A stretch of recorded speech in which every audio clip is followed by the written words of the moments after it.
नमस्कार, मैं हूं श्री राजगुरु एसबी माध्यमिक विद्या मंदिर व कनिष्ठ महाविद्यालय शिवरे तालुका निफाड जिला नासिक। आज हम हिंदी लोक भारती 10वीं कक्षा की जो 8वीं कविता है उसका नाम है गज़ल।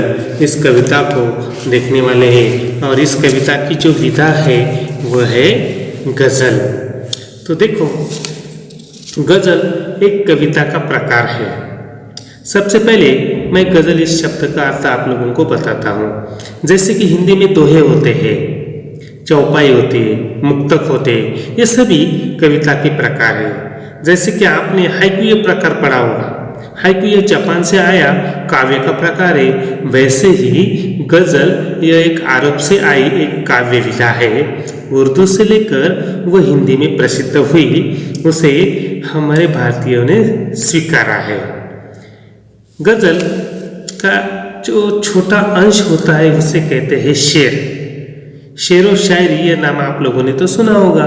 तो एक शेर जो होता है वह शेर होता है, और ऐसे 5 शेरों से ऊपर 5 से 25 शेरों के मिलने से गज़ल का निर्माण होता है। तो यह गज़ल, इस गज़ल के जो गज़लकार भी हम उसे कहेंगे, कवि कहेंगे, लेकिन यहाँ पर उन्होंने गज़ल लिखी तो गज़लकार कहना उचित है। तो गज़लकार है मानिक वर्मा। तो इन्होंने इस गज़ल के माध्यम से हमें जो भी संदेश दिया है उस संदेश को हम देखेंगे। सबसे पहले हम इस गज़ल कविता को, इसका जो लेखक परिचय, कवि का जो परिचय है वो परिचय हम देखते हैं। तो गज़ल, इस कविता के कवि है मानिक वर्मा, गज़लकार। उनका जन्म 1948 उज्जैन मध्य प्रदेश में हुआ। उनका परिचय हम देखते हैं।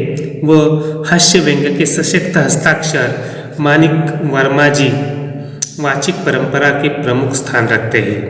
आपके व्यंग्य बड़े ही धारदार होते हैं। व्यंग्य इसका मतलब होता है ताना मारना, और धारदार इसका मतलब होता है प्रेरणादायी होते हैं। तो उनके जो व्यंग्य होते हैं उनसे प्रेरणा मिलती है, और उनकी जो गज़ल है वो भी बहुत प्रेरणादायी होती है। मानिक वर्मा जी की प्रमुख कृतियाँ कौन सी है? तो गज़ल मेरी इबादत है, आखिरी पत्ता, ये उनका गज़ल संग्रह है।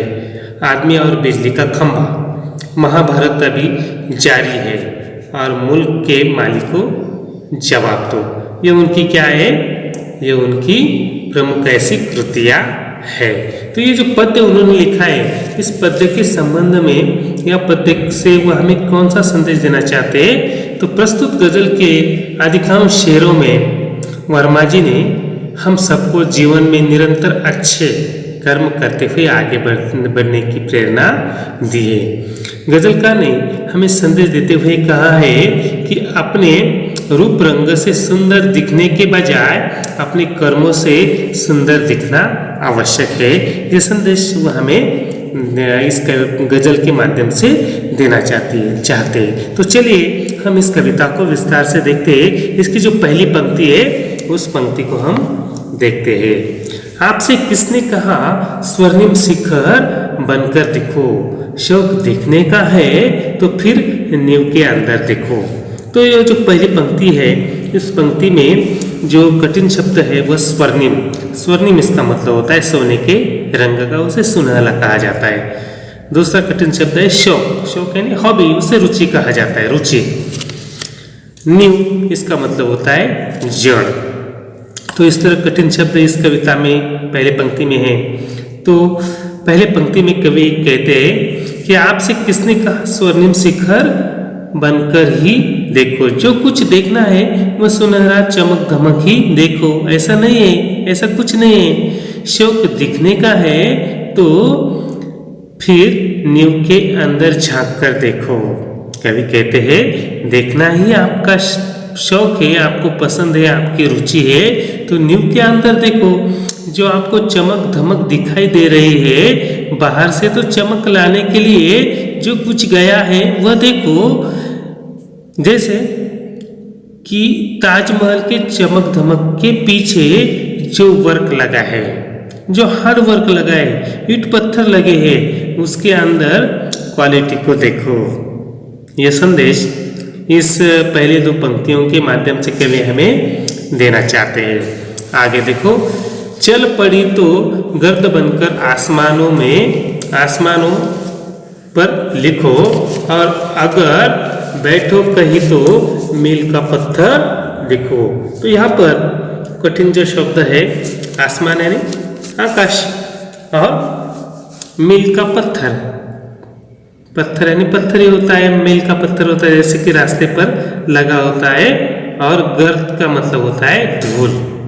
तो यहाँ पर कवि हमें यह कहना चाहते हैं कि यदि आप मंजिल की ओर अग्रसर है, देखो हर एक व्यक्ति की कुछ ना कुछ मंजिल होती है, और उस मंजिल की ओर हम जाते रहते हैं। मंजिल तो हमारे जीवन में होनी चाहिए, तभी हमारा जीवन सफल हो सकता है, हमारा ध्येय होना चाहिए। तो हमारी जो मंजिल है उस मंजिल की ओर हम सदैव प्रयास करते रहते हैं, अग्रसर रहते हैं। तो अपने अच्छे कर्मों के कारण उसी प्रकार आसमानों तक छा जाओ, ऐसा कवि हमें कहते हैं।